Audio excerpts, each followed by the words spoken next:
My competitive drive is to ultimately be the best I can at the game and be at the top of all the other players. Even growing up, when I used to play sports and stuff, I would always kind of be the best one on the team. And I never failed to have the drive to be the best. And losing is never really an option in my mind. With everything I've given up in my life, I think it gives me more motivation to be at the top of the game. Actually there, really impressive that landed. Nanners with this information pushes forward. Wow. Nanners with the information gets the kill. Oh, Nanners gets the double kill, and Mama Mode Gaming fall apart at the hands of Nanners.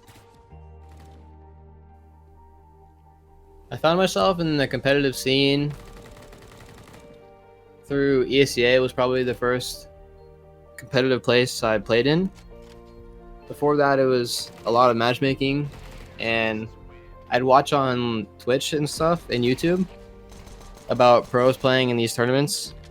And the first ever big tournament I watched was the MLG Columbus Major in 2016. And watching that made me want to take the game a lot more seriously.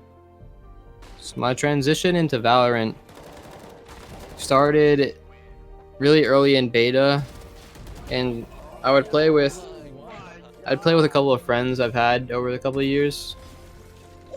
But my overall skills transferred over pretty well into Valorant, if not better than what they were. And I think that showed pretty early on in my competitive experience in the game, as basically the first team I played on, we ended up doing pretty well in a very short amount of time. One enemy remaining. My turn to ace? Jesus! Oh. I died so you can ace it.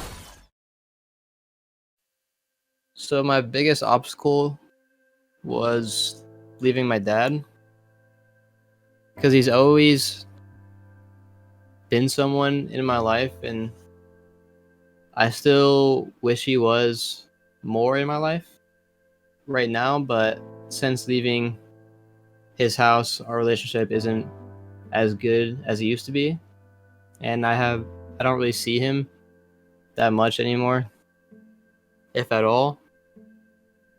So I think getting through that point in my life was definitely the most difficult and took a toll on me emotionally while I was trying to make it in CS. And it really impacted me inside of the game, because with everything going on outside, anytime I did something bad in the game, I would always be really hard on myself. And it was sort of hard to overcome anything. But I'm in a better place now,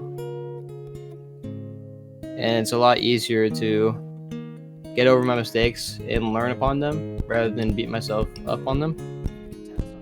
Valorant has changed my life in a couple of ways. It's really given me a drive again to do something in my life that I truly care about, because it was starting to fade away with CS, and I don't find